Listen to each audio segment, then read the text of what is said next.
кастрюля, потому что это я вообще ну и в общем по-разному называют, это братья близнецы Веста.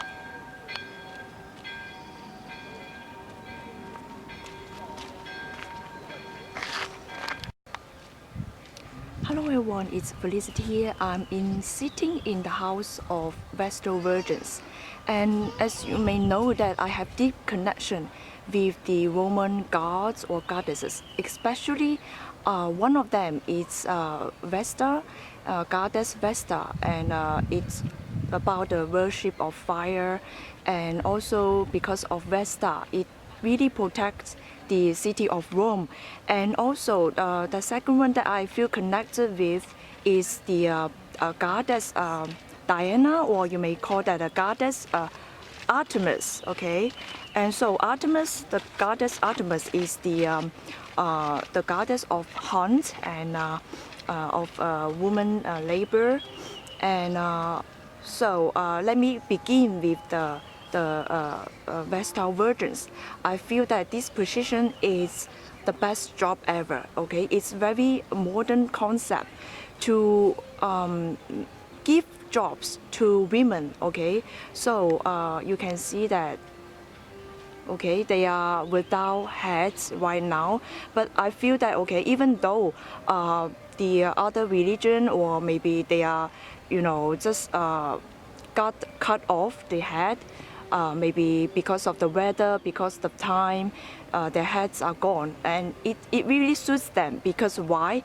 Because the goddess of Vesta, it's formless. It's formless, and it appear, you know, the goddess appear in the form of fire, and why I say that it's the position of Vestal Virgins is the best job ever is that in the old times, in the old days, a lot of women are used by families to control the kingdom, or to just give birth to the heir, you know, like Anne Boleyn, you know, when the women cannot produce an heir and they are in trouble. But this group of women, they are very special. They are given a job to take care of the fire of Vesta, and also they are allowed to have a will and own property, and also when they retire, they get a very comfortable life by giving, you know, they are given a pension to when they retire. And so this is a very, very modern concept, because imagine in the old days, a lot of women are used by the families to get into the court, to control, to gain something for their own family and to produce heir.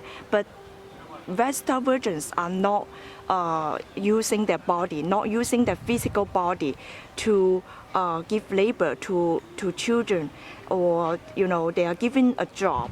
And also another thing that they, you know, maybe people are saying that okay, they are really religious or something like that, but you know, I feel that there's some kind of misconception, because they are allowed to beautify themselves. Just look at the draping of the statue, okay?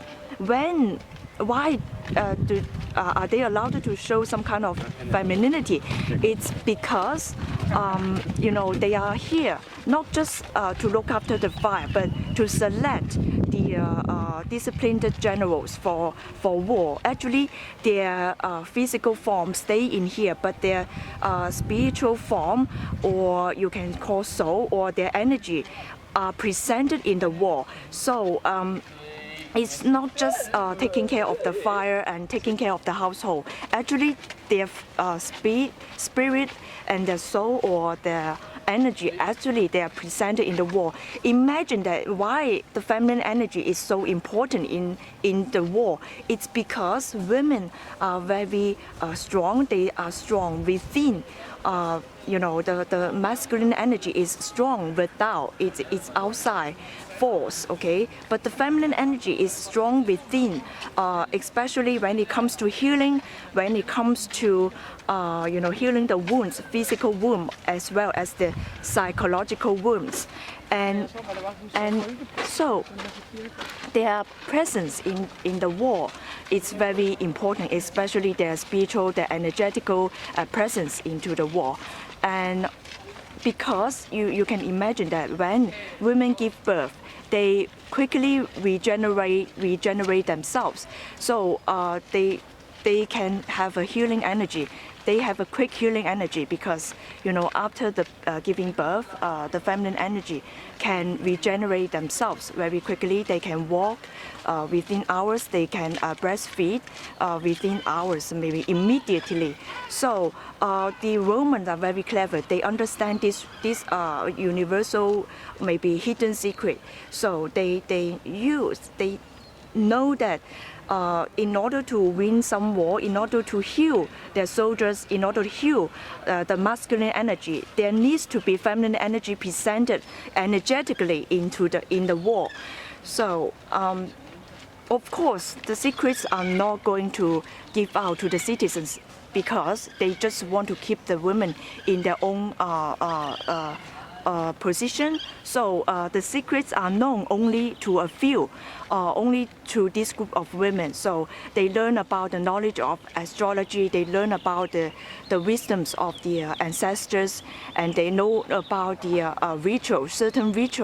certain things, and also they are good at healing. And they learn about herbs, they learn about certain the healing techniques as well. They know what herbs to give to the soldiers, to the warriors, to the generals, even to kings, to heal themselves. And also probably there are some kind of psychological counseling as well.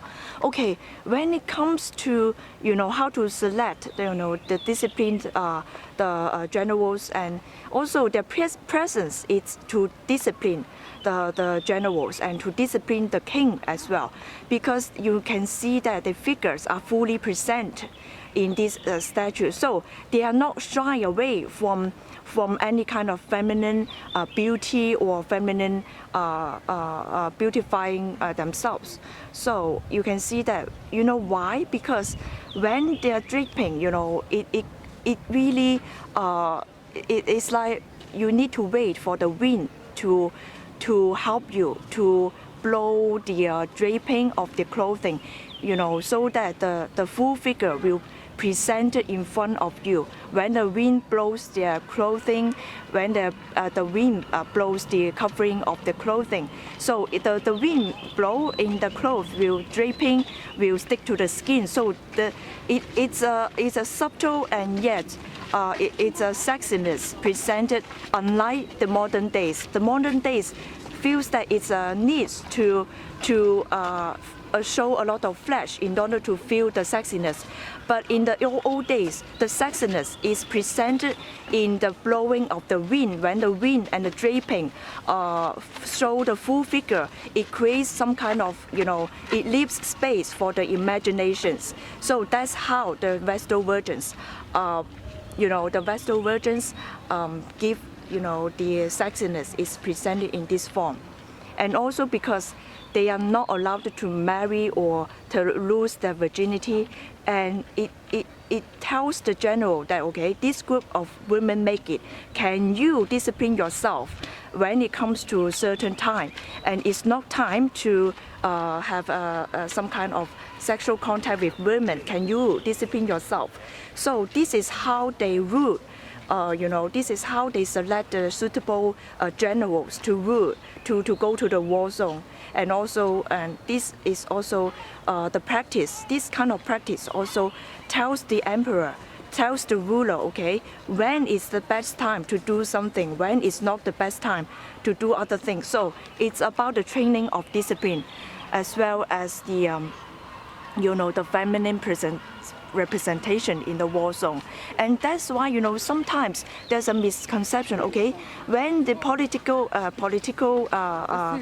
state is not very stable, they will sacrifice one Vestal virgin in order to calm the citizens, calm the city. But it's, especially when they involve in the courts, especially Vestal virgins, they have a lot of knowledge about the court.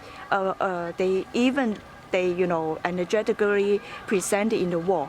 And in order to be fair, that's why Vestal virgins is the position of fairness. It places them in a position equal as men, because when the war, when the war is not won, when the war is failed, they also hold a certain responsibility, just like those generals going to the war. So it's fair that they also risk their life, as well as how the generals risking their life as well.